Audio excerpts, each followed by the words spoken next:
welcome back. I'm Jay. He's Maddie. This is Yankee and the Brit. It's Super Bowl week, Maddie. This season flew by. Yeah, this one felt, each season feels quick and stuff like that, but this season felt particularly fast. I think it feels like just yesterday that the Los Angeles Rams were getting absolutely murked by the Bills, and it never really got better for the Rams from there on in. No, and actually, that's a good segue because there's rumors that the Vikings are trying to work a deal for Jalen Ramsey. Yeah, and that's exciting. That's exciting for the Vikings. It would be a great signing for them. You guys just need a spine in your defensive room. That's where I think the problem might lie, the spine. And Jalen Ramsey is a dog. We got it, though. And his name's Brian Flores. He blitzes 40% of the time. None of this playing 8 yards off the receiver. Our corners are going to be up in your face, jamming the line. I am so excited. He runs zero blitz 12% of the time. That's actually a huge number on zero blitz. Yeah. So I'm excited. And yeah, we're going to give up some big plays, but we're going to get after the quarterback, probably create some turnovers. But I do think this pretty much guarantees that Eric Kendricks, Adam Thielen, and Dalvin Cook are gone. Why do you believe that? Eric Kendricks doesn't run fast enough sideline to sideline anymore. He is the greatest middle linebacker maybe in Vikings history. For a 4-year stretch, he was the best middle linebacker in football, arguably. But he just doesn't fit that defense anymore. Asamoah flies. He seemed like he was a great rookie pickup. And then they're going to have to get another linebacker because Hicks is going to be gone too. Same reason as Kendricks. They don't fit it. They're not fast enough. And Brian Flores wants speed at those linebackers. But what excites me is he started off as a safety or a corner or a DB coach, then linebackers, then defensive coordinator. Like, this is where the Vikings need to help the most. And Thielen's gone because he lost a step and he cost too much money, and you got to spend that money on defense. You got to take it from somewhere. And the same thing with Cook, $14 million. I think they probably get a 5th-round draft pick for him and clear up $8 million in cap space that you, again, could spend on the defense, being the reason. With Brian Flores, I think they keep Hunter and probably extend him instead of paying him the 20. Z probably stays now, too, because of the getting after the quarterback. And I did think Harrison Smith was gone, but now with Flores there, I think there's more of a chance Harrison Smith stays. I love Harry, love him to stay, but because of his price and his age, and we have good young safeties, I thought he was gone, but Flores likes those vets in the back end. And plays the safeties at the line, which is where Harrison Smith is at his best. I think it's really important that you guys clear up some cap space to find some better man-to-man coverage if this is the way you're going to play. What do you think about this? This is just my thought. Give your opinion back. We saw with Evans before his 3rd concussion. This kid's going to be a player if the concussions don't get him. Dantzler, the year before, Zimmer's last year, had his best rating and was like top 7 PFF when he was up playing man. And Patrick Peterson's a Hall of Famer because of playing man.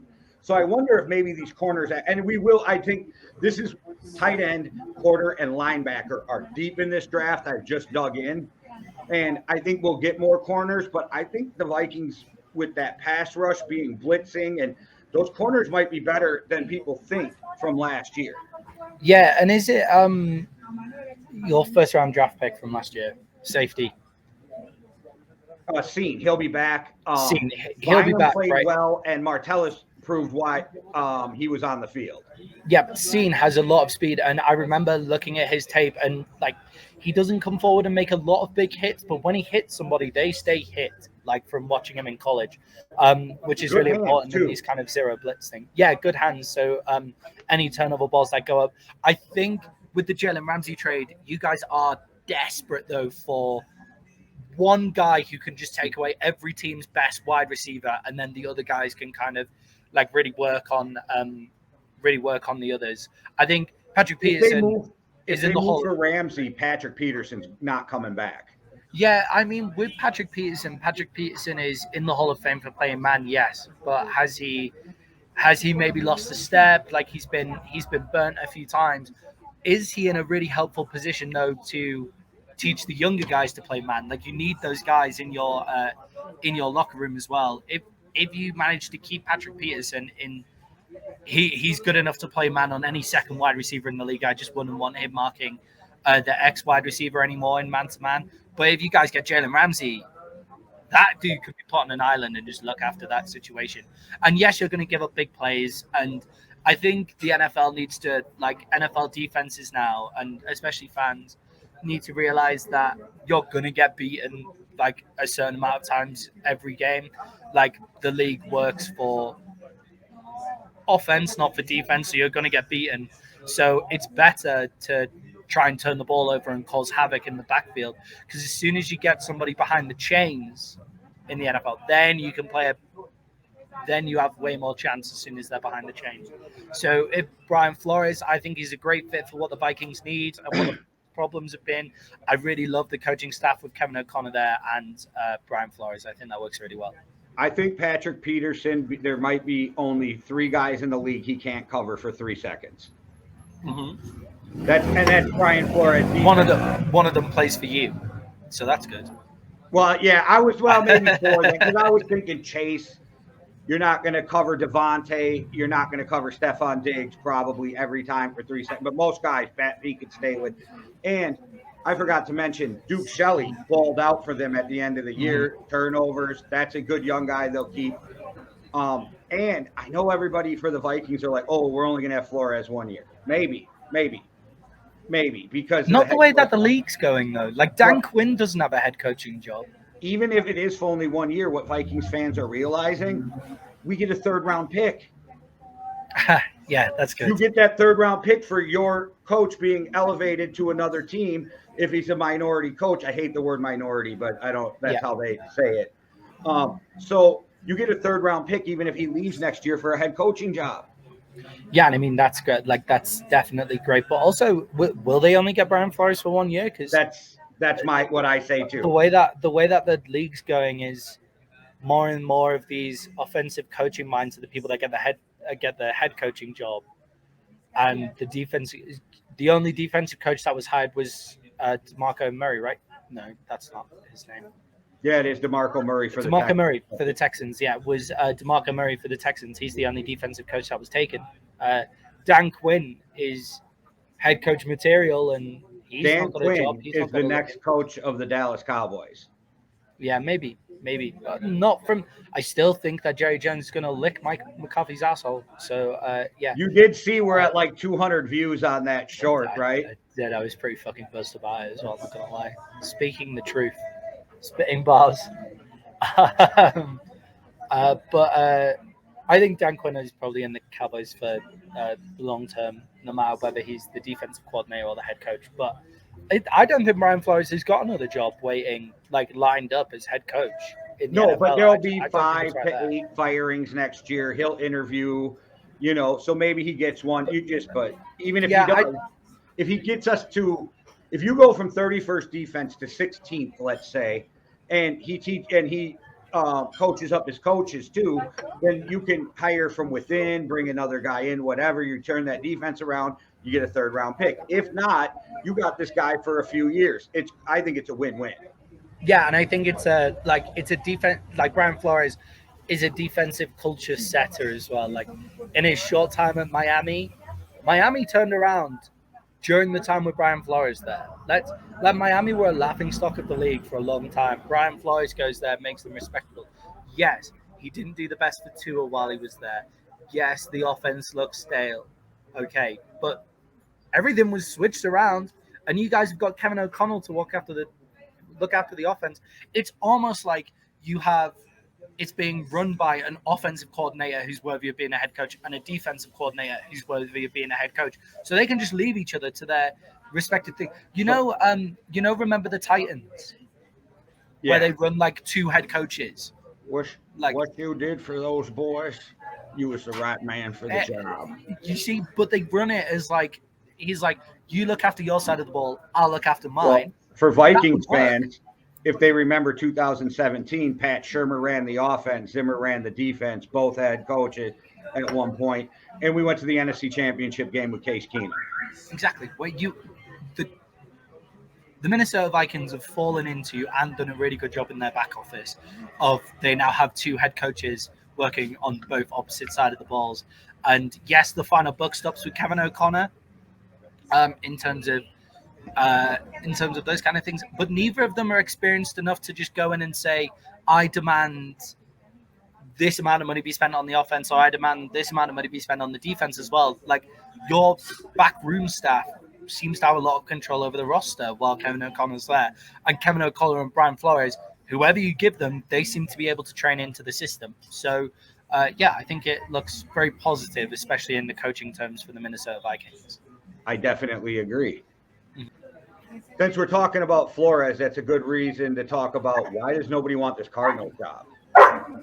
Yeah, including Brian Flores by the sounds of it. Like, did he interview for it even? He interviewed, got a second interview, and then told them no thank you and took the DC job in Minnesota. I think it does work. Like, honestly, I think in this current age, I think it does actually work best for defensive coordinators to stay defensive coordinators, make the best defenses in the league, and get paid that way. Because once you've had a head coaching job, not loads of guys get rehired back into the NFL once you've had your head coaching job, and not even as defensive coordinators. So it might actually be better just to stay defensive coordinators. But let's be real. The reason that you don't want this Arizona Cardinals job is what pieces of the puzzle have they got right now? Well, rumor out there, and we'll get to him being in Denver, is Sean Payton turned this job down because he doesn't want to coach Kyler Murray. Yeah, it's just... So you thought 2 years ago they have that one piece of the puzzle that is Kyler Murray, but now Kyler Murray is injured and has been injured a lot of the time, which is what happens with small quarterbacks, which is why people are worried about Bryce Young coming out. But he doesn't seem too coachable either, and that could just be shit in the media. Like, these stories get hyped up. You don't get to where you are with Kyler Murray. Kyler Murray, when he plays, does look unbelievable. Like, when he plays and is fully fit, does look brilliant and magic in some of the stuff that he does. And yes, he doesn't seem too coachable through the narrative. I think it's mainly down to injuries that his performance isn't as you would want it to be, because whenever I see him on the field, he looks good. But it would be remiss of us to say that any part of the Arizona Cardinals team, like, what do they have? Like, D-Hop wants to be traded. Their offensive line is the worst in the league. AJ Green retired. Well, AJ Green wasn't doing loads for them beforehand, but AJ Green retired. Their defense is shambolic. They don't have any of the pieces of the puzzle, so why would you take on this job? It seems like a bit of a poison chalice, like the offensive coordinator job with the Chargers, where Kellen Moore is taking it, and I actually do believe that Kellen Moore might be the best person for the job to go in and do it, but it's not the job that you want, because it's one of those jobs where it's one of those places where you get this opportunity, and that's your one opportunity. I think Kafka is going to be the one who gets the job. I think that's who's going to get the job. He did great with Andy Reid. He did great in New York. I think he'll be the guy to go in and try to work with Kyler. But let's talk about Payton. This would surely be the one time to hire Eric Bieniemy, though. Like, surely this would be the job where Eric Bieniemy comes out and goes like, right, this is my opportunity. This is it. Because Kyler Murray, Patrick Mahomes, like, not the same dude in terms of work ethic and that kind of stuff and height and physical ability. But off the schedule throws, outside the pocket work, that kind of magic that you get, like, that's kind of Kyler Murray as well. But the problem is, the second you hire Eric Bieniemy, then the questions come of, when you were coach at Colorado, did you hire prostitutes to recruit kids? Did you give underage kids alcohol? What about the drunk driving? How about this domestic violence? Like, all these things come back out the second you hire him. And I think that's what teams are staying away from. I don't think it's the coach himself. I think it's the questions they have to answer from 15 years ago or whatever it was. If he comes back in, that's why I think Matt Patricia will never see another head coaching job unless he takes over for Bill Belichick when he retires. Yeah, he's because also you'll have to answer all the sexual assault stuff that came out after the Lions hired him. Yeah, Matt Patricia is also horrible. So that yes, but you would think if you were Eric Bieniemy, right, you would be knocking down the door to get that job. Like that would be that. If I was Eric Bieniemy, I'd be like, this is it. Like nobody wants this job. This is it. This is my opportunity right now. And the Arizona Cardinals would have to deal with like the questions that get asked, and a lot of the times, like journalists kind of ask these questions, and once they've kind of got it out of their system, it kind of gets swept under the rug again for another for time. So they would only have to deal with it really for the first, I don't know, like maybe 4 I or think 5 his months best bet. Job. I just think this is Eric Bieniemy's best bet is to stay Andy Reid's coordinator until he retires, and then take over the Chiefs. Yeah, that would be the best bet. That would be it. But. So, while we were talking about Kyler and people maybe uncoachable, Sean Payton didn't want the job because of Kyler is what's coming out. Is in the reverse, you might not get Kyler to work hard, but there's one thing you cannot say about Russell Wilson. This dude works. So he's in Denver. He's got Russell Wilson. I think it'll work. There's some people who don't. I think this is kind of a match made for each other. What do you think about Payton in Denver? Outside of the Dallas Cowboys, I think this was the best fit for him. And that's just me being bitter. Well, let me ask you, outside of you being a Cowboys fan, for Sean Payton's coaching style, do you not almost think Denver fits him more? I don't know. I think Jerry Jones would get out of the way of Sean Payton. Like they already have a good relationship. Like if Sean Payton wins, is it in Jerry to get out of the way? Yeah, I know. But what Jerry wants is to be able to say that he was one of the reasons that they won a Super Bowl, right? And I think he really regrets the way that he acted with Jimmy Johnson. And I think he would step out of the way because Sean Payton is it in Jerry Jones's mind. Everybody who he gives the first opportunity to is his person, which is why we hold on to guys that we've drafted for longer than everybody else. He didn't even get out of Bill Parcells' way, though. Yes, but I think he's regretting it so much, the whole Jimmy Johnson stuff. And if Sean Payton wins a Super Bowl in Dallas, he can say, that was me. I gave Sean Payton the offensive coordinator role in Dallas. I was the one who brought him back. That was all me. I do think he would have got out of the way. I do understand what people are saying, though. However, the new owners at Denver, let's see if they stay out of the way. This is new uncharted territory for them. Let's see how they do. It's written in Sean Payton's contract that he's got final say on personnel. Yeah, I actually, I agree. The one thing with the Cowboys is Jerry Jones has a great eye for personnel, I think. So I think that would be the only reason he would get in the way. I do think he has a good eye for talent. But with the Denver job, I really do think that this is a great fit for him. I like how he's come out and addressed the Denver the Russell Wilson issue as well, saying about, I wasn't familiar with the office and I wasn't familiar with this. I wasn't familiar with that. Bullshit. Like there's things of you on Colin Cowherd talking about how you would deal with it. So don't say you weren't familiar with it. You know about it. But that's just good coaching behavior to kind of blame the previous administration, say, I don't know anything about it. It won't be happening while I'm here, right? So just kind of like palm it off like straight away. I think like there's ways that Russell Wilson can deal with this as well. Like if he wants his own guys there, Tom Brady had his own guys there, but just across the street. They weren't in the building. So well, in Tampa, they were in the building. Yeah, Tampa, they were in the building, but at the Patriots, they were outside Brady. The building. Yeah, he's Tom Brady, and that's Bill Belichick. So like, okay, he can have them. Like when Bill Belichick's there, he can have them outside of the facility. When it becomes Bruce Arians, and I like Bruce Arians, but he's not Bill Belichick. Let's be honest, they let Guerrero into Foxborough to work on Brady and Gronk. Yeah, exactly.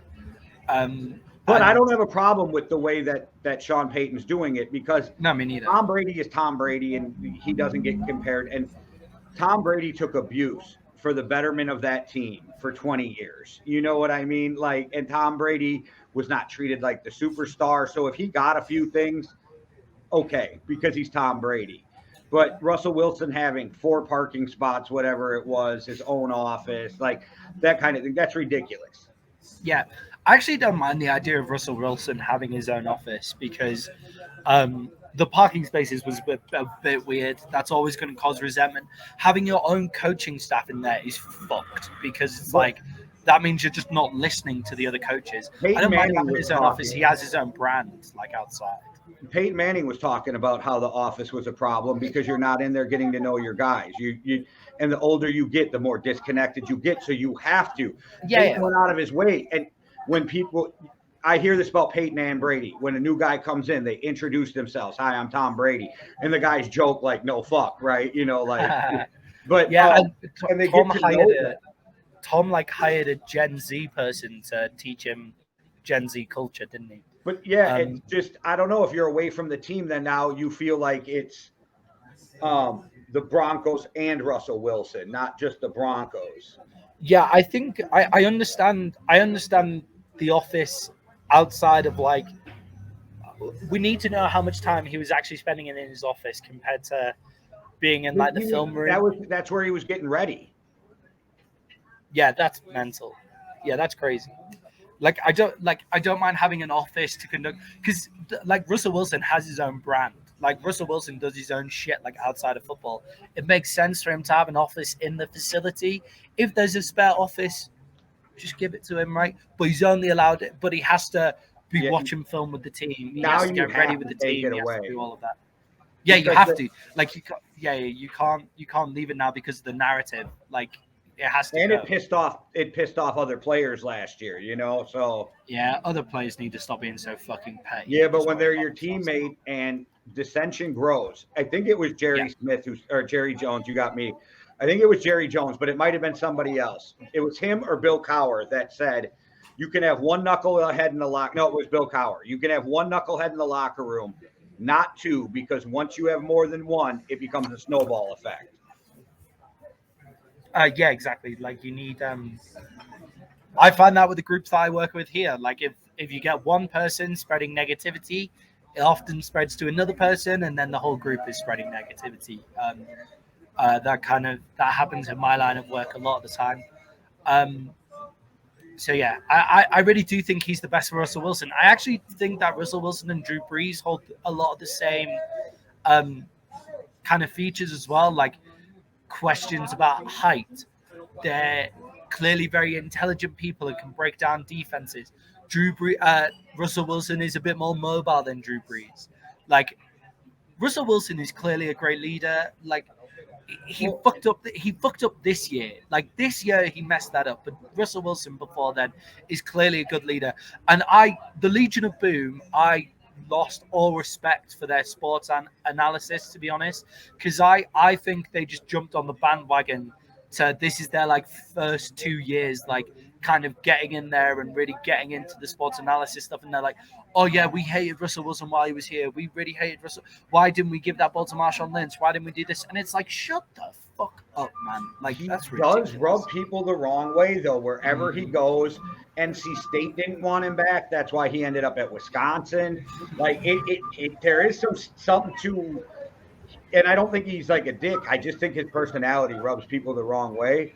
But I don't think Sean Payton will ever put him in a position where he's not comfortable and ask him to do something that he doesn't do well. So I think he'll succeed with Sean Payton.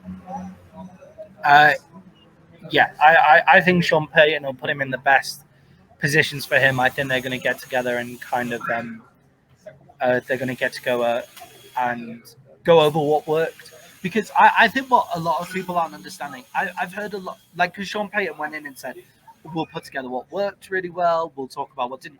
And everybody's like, well, nothing really worked that well this season. And it's like, yeah, in the Nathaniel Hackett system. But those last 2 games, there was a lot of promising stuff, right? Like, is it just me and you that watch those last 2 games? Like, I'm convinced. Because, like, I go back and it's like, there's nothing good about that season. And I'm like, they ran the Chiefs really close when the Chiefs were going for the number 1 seed still. And then they won their last game. You, me, and Chris Sims. Yeah, is it just us that just like 'cause everybody at the start was like Nathaniel Hackett's the problem, Nathaniel Hackett's the problem, and then you get like 6 games in, and it's like Russell Wilson is the worst quarterback I've ever seen. What's happened to Russell Wilson? The Seattle Seahawks won that trade. They knew he was falling off. Geno Smith is a better quarterback than Russell Wilson. And shut the fuck up! Like that's not true. Well, because you got me going with the shut the fuck up theme, you know who needs to shut the fuck up? Florio and Chris Sims this week. We're talking about Aaron Rodgers going into his 4 days of His darkness retreat. Yeah. They didn't listen to the interview. They just clicked the headlines because Florio goes, "What happens if you want out after 2 hours?" If you'd have watched the interview, Rodgers explained that whole thing. Everything they said critical, they got wrong. And those two need to get their head out of their ass and actually watch the 30-minute interview before they speak on it. Yeah, I actually quite like this darkness retreat thing from Aaron Rodgers. Like, and you can leave anytime you want. It's not prison, asshole. Like, you know, it's a thing that you go do. It's like going on a meditation retreat, right? Like, that's what he's doing. Yeah, and you're supposed to get some like maybe hallucination, enlightenment type thing from being in the dark that long, and. Yeah, like but it's all this, like, it ain't going to hurt him. So why does anybody care what he's doing in his off time? Yeah, it's like Aaron Rodgers is a loner. We know this about Aaron Rodgers. Like, Aaron Rodgers likes his time to himself. There's a reason he's not married. There's a reason he doesn't have kids. All of that kind of stuff, right? We know he likes these kind of retreats. We know he likes to go and do, like, ayahuasca in the off season, like the last time. And all of that kind of stuff. So I don't see why this is such a big surprise. Like they people just want to dig at Aaron every chance they get. Yeah, people make decisions. That basically what's happening is they're scraping for news because we're going into the off season. But it's just, oh, Aaron Rodgers is going on a darkness retreat. Oh, that's an interesting concept to make a decision. Let's see how that works for Aaron Rodgers. That's all that news needs to be. It doesn't need to be like, oh, what a fucking loser, like going and locking himself. I couldn't do it. So Aaron Rodgers. But it's not for me. Like I like to make my decisions around family and talk to people and go back. If I have like big decisions in my life, like I'll make sure that I'm around my family and around my friends a lot of the time and chat it through with them. But I know people that like that time to themselves, like maybe not like in just complete darkness for 4 days, but you know. Yeah, I don't care what other people want to do though. Like if that's what he wants to do, go ahead. And fine. People, it's its own time. And I'm with you, Maddie. I talk to the people around me, but then I still just go with my gut. Yeah, and also it's the 21st century. Like there's a million different ways of people dealing with mental health shit. Like, you know. Like deciding whether to retire from a career that has been your life since the age of like most of these quarterbacks, their life has been football. I watch him every big Tuesday. Decision. I watch him every Tuesday for the last couple of years on Pat McAfee. Mm-hmm. I always thought he was an asshole because I've heard stories living in Green Bay about things, right? Mm-hmm. But I think some of them are overblown and some of them were when he was young and nothing was ridiculous either, you know. But it's just like I think Aaron Rodgers seems like a very centered person who's a deep thinker, who doesn't fit the norms of what your pro athlete is, and it rubs people the wrong way because they're not used to dealing with that type of person. Yeah, and it's just like it's fine. Like just let people deal with it. Like I've really got into meditation in the past like 2 months and stuff like that. It's something that whenever I have a big decision to make or I feel uncentered in my life because I move around so much and that kind of thing, like I just take some time to myself and just sit and just think. Like that's all he's doing. It's just happens to be in a dark room because he wants to give it a try and he wants to see how it works. It's pretty crazy that people are bothered about it, to be honest. It's pretty bad on them. Yeah, I'm disappointed in Chris Sims more than Mike Florio because I know that Mike Florio does this stuff for the clicks, whereas like Chris Sims is actually a really honest guy. So I just feel like Chris Sims probably didn't actually think about it and was like Florio just came out. I think Rodgers rubbed Sims the wrong way because he's not making a commitment to. That's what it comes off to me. Yeah, like also, yeah. You got to contemplate. You either want to play. No, it's easy for you to say Chris Sims because you didn't walk away when you wanted to. You didn't have the career you wanted to and you were a tough dude, spleen, everything, but you didn't have the career you wanted to. So you got told you were done. Rodgers is actually at a place where he gets to decide if he wants to walk away. And I think he already knows, but I think he wants to be 100% sure. Yeah, and I think that's the right thing to do. It's a big decision. You don't want to go and And come back. You don't want to go to it. He has so many options. That's the thing as well. Like he has so many options of what to do. I think if he goes to New York or somewhere too, other than Green Bay, he will come out and say, I am playing 2 more years and then I'm done. Yeah, I agree. I think he And will give the new team 2 years and he will tell everybody and everybody will know his end date and this won't be as big of a story at the end of his career that people think it is. yeah, and I think it's just like guys, like Aaron Rodgers is a different dude.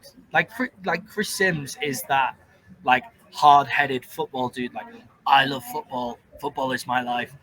I lost this many pints of blood and still wanted to play on because I He's ruptured more my Tom spinal Brady shed. than It's he like, is Aaron Rodgers. yeah, and it's like Chris, like full respect to you, man. Like Right. his sports analysis is great. Like full respect to you, but just leave the guy to like do his own shit. Like that's fine. Let's be real. If it wasn't for Chris Sims and Peter King, Florio would get 0 views. Yeah, in terms of sports analysis, I really like Florio's writing. I just don't like his speaking. Well, and if anything legal happens, that's when I go listen to Florio because he used to be a lawyer. Yeah, definitely. But you and I have said it before. He's less of a fan of the sport than he is of the stories, which is fine.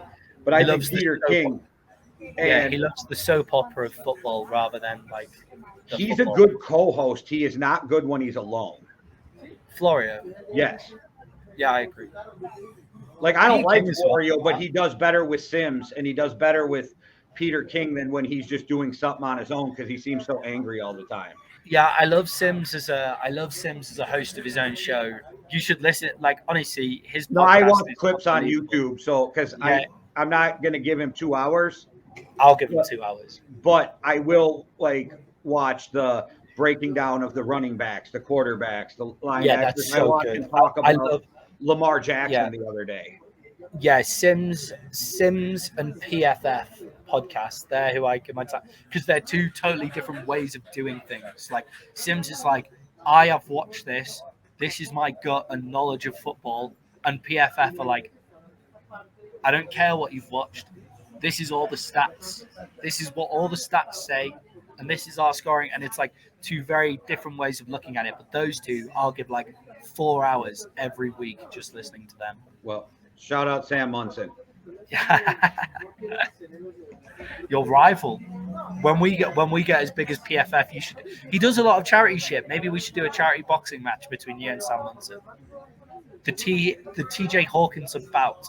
All right, I got to be completely honest. I need at least 90 days to not throw up in the first round cardio-wise.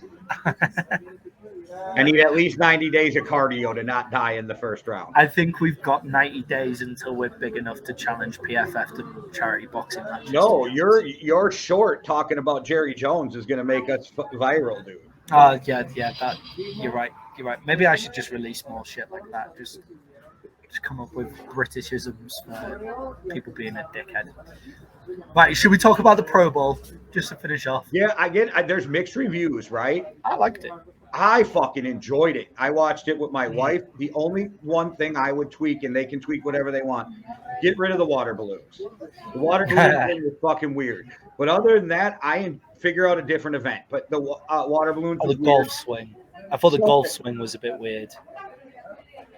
How do I must have missed that. Like maybe it didn't count towards the scoring, but I definitely. Oh, you were right. The golfing out on the course. Yes, now I do remember. Darius Smith almost fell on his face.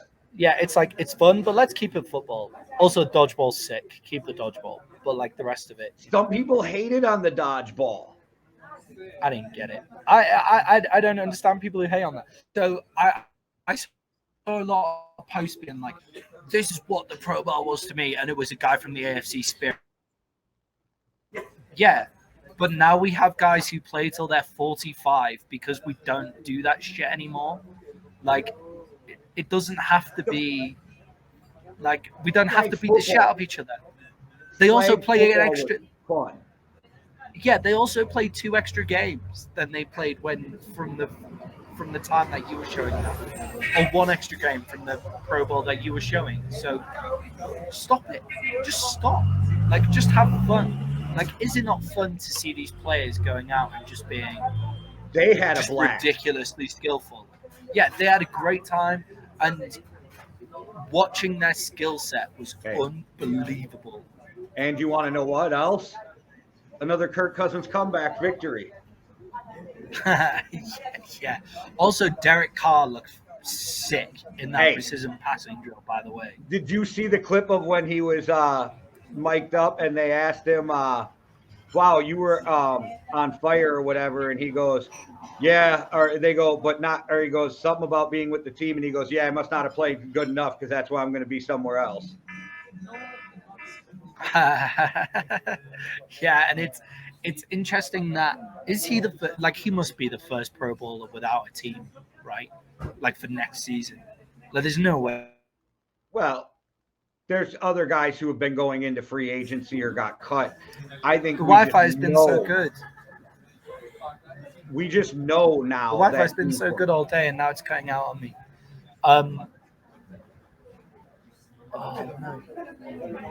Okay, yeah. So so Derek Carr looked great. I think he's really forced his way to show like, look how accurate a passer I am, guys. As much as you can take from the Pro Bowl, like than actual football. Well, he's going to the Saints. Yeah, I like it. I think that's a good fit. A good fit for them. Which pushes the Jets to trade for Aaron Rodgers. Yeah, definitely. I love the fit for the Jets and Aaron Rodgers, which leaves the Raiders kind of fucked as well, which is fun.